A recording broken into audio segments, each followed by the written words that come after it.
Hi guys, it's me, Sarah. You guys have been asking me a lot to post a video for a while, and I know that I haven't, and I'm sorry.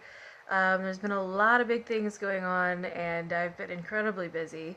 So I'm sorry. There's probably not going to actually be any snakes in this video, but I do want to let you all know what breedings have been happening and what my plans are and stuff like that, and what I have coming up.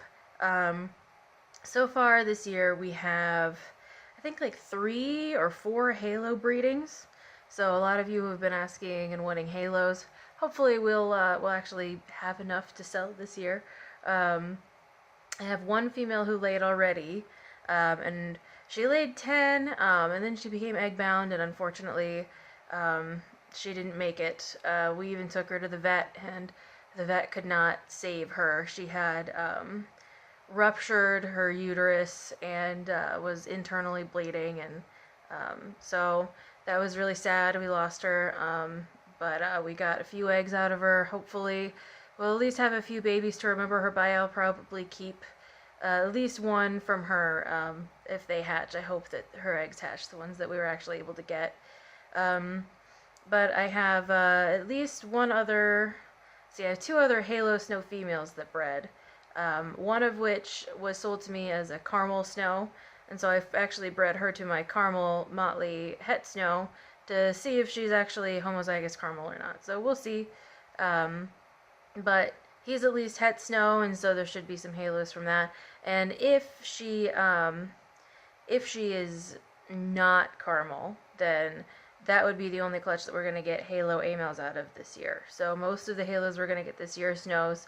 I'm trying to expand them into other things, but I want to get it pretty well established before I try to like spread it all over the place. Um, and let's see, we had 2 breedings from the possible het goldens this year. I have Divinity and Empanada both, and they bred to Gelato and Fritter. Um, and So we'll see. They're both gravid. Divinity just had her prelay shed, and Empanada is in her prelay shed right now. So within the next week or so, we should have eggs from at least one of them, and then within the next couple of weeks, we'll have eggs from both, hopefully. So crossing fingers that we actually get some healthy golden eggs, and that we actually were able to hatch some golden babies. I hope. That's a project that I'm really excited about. I had one other breeding. I was gonna breed. I actually have on loan right now a het golden male, a 100% het golden, but he's actually believed to be sterile. And when I got him, he had a respiratory infection. I got him maybe a year and a half ago or something. And he's been fighting that respiratory infection off and on, and the vet thinks that he has some scarring in his lungs. So it's hard to know.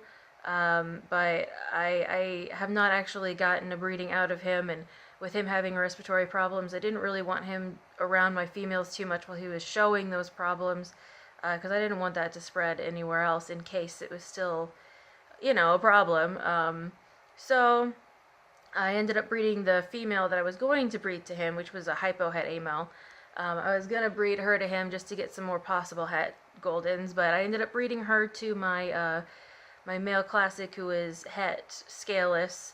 He's also het amel motley, and so we should get some amels and some classics that are possible het scaleless also. I didn't breed my het scaleless pair this year. I actually had them up for sale for a little while, but the female didn't gain weight back as fast as I had hoped for breeding this year, and I decided to take her down from being for sale and decided to just give her a year off from breeding. I have a couple of females that it just takes them a while to bounce back from breeding.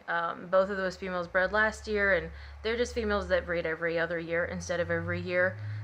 It's fine, it happens, but we probably won't have any scaleless this year, or tessera, because my scaleless female is my only breeding tessera right now. So probably no tesseras, probably no scaleless, but we'll probably have some possible het scaleless. The girl that bred with the possible het, or the het scaleless male, definitely looks gravid, and she's pretty big, so she may have a lot of eggs. We'll see. Let's see. I have 2 other breedings with my caramel motley het snowboy. I bred him to a gold dust motley, possibly het anery, and to a gold dust that's het motley. So we'll have a lot of like caramel morphs, gold dusts, caramel motleys, stuff like that from him.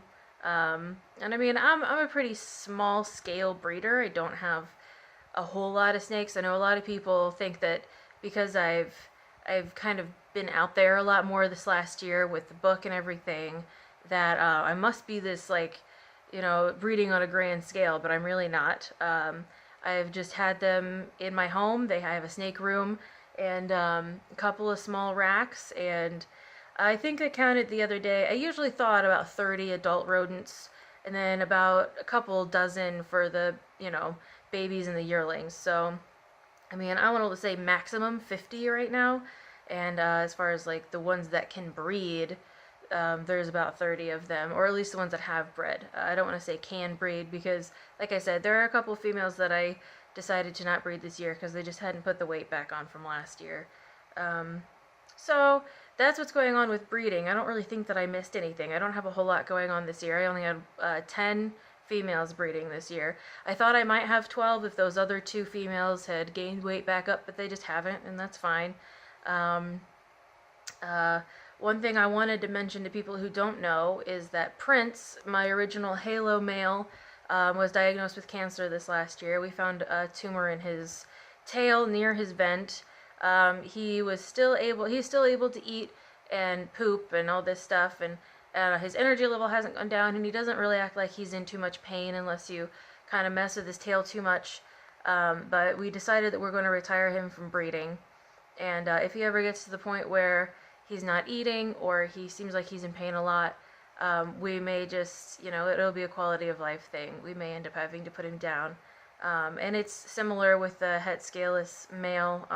That's not really my decision to make since he's here on loan, but I worry that he's just constantly going to be struggling, and I don't want that to be that way. I mean, unfortunately, that's part of being a breeder, is that you have to.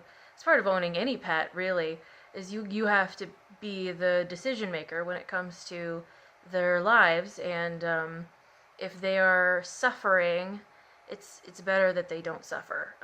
And I know that this video has kind of been relatively negative so far, but I'm just updating you guys on all the good, the bad, and the ugly. There's definitely more good than I want to say. There's a lot of changes going on in my life right now that are positive.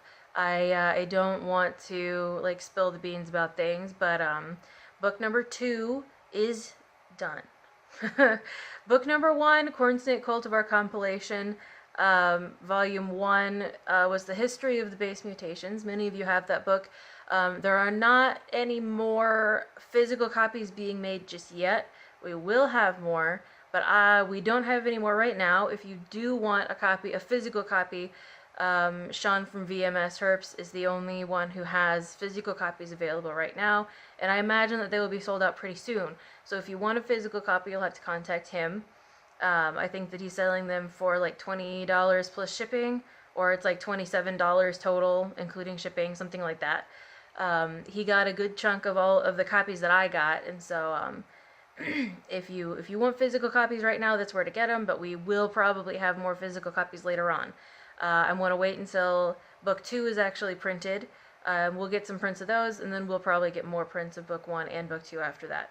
So, book 2, which is done, is Corn Snake Cultivar Compilation Volume 2, and that is the effects of selective breeding. So the first book went over all of, or at least the majority of, how about this, all of the known base mutations. So, we're talking Tessera, Amel, Anery, like all of those mutations, how they were found, who found them, who proves them to be recessive or whatever, and it's literally just the history of the mutations, plus a few other things. For those of you who read it, there's an interview with Kathy Levin there, and she was around during corn snake breeding becoming like a thing, and the hobby becoming a thing, and so she has a lot of personal stories and things that she was sharing, and so that's in the book as well, and there's also some other really cool information. I am working on a book 3 and potentially a book 4. A lot of people have told me that they want me to do like a breeding and care guide book, but I feel like there's a lot of those out there already that people already aren't reading, you know? Like the Cultivar compilation book, and even the Effects of Selective Breeding book. I feel like that information, it's out there, but it's not as easy to find, especially not like an updated version of it, which is kind of the only thing I wanted to do, is just say, hey, some new stuff is out and it's not in a book that I can find, so here's a book. But as far as like corn snake care and breeding and stuff, like that you can Google that, you know, and like you can find that information for free. Why would you pay me to write a book about it? I mean, there are a few tricks that I've learned over the years that I haven't really read about anywhere else, but that doesn't necessarily mean that it's not out there. So I don't know. Let me know in the comments what you think about me writing like a care breeding guidebook, because it's like I want to help people. That's like one of the main reasons that I want to write this book. Actually, the main reason that I wrote the first book was just for me, because I really love the history of things. It's like my favorite thing. I love to learn about how things happened, how things came about, why they are the way they are, stuff like that. Um, but then when people figured out that I had all this information, they're like, "Oh, you should put it in a book. We'd buy it." And so that's what I did. And then I made the second one. Like I already had the second one like 80% written by the time the first one was done, because the selective breeding, like the localities and the different lines of snows and the different lines of ghosts and stuff like that. That all kind of ties together with the actual gene mutations in a lot of ways. So I kind of was writing them both at the same time and just finished the base mutation one first, and then finished the selective breeding one second. And I mean, eventually I'll probably put them both into one big book, and people who haven't purchased any of them can buy the big one. That, and along with whatever else I write. I mean, I really didn't expect to make any money off of this. I didn't really, which is it's part of the reason why I didn't really get that many printed, and why I didn't get them printed super professionally. I know that a lot of you who have bought the book have kind of wondered why they aren't bound a certain way, and why they aren't, why the paper is different. And honestly, it's just because I found someone who was local who would do it cheaper, and I really didn't expect to make any money off of it. So book number 2 and any further copies of book number 1 probably will be slightly more professionally done. It's all the same information though, so if you already have a copy of book 2, yes, there have been a few that have gone out to people who had pre-orders.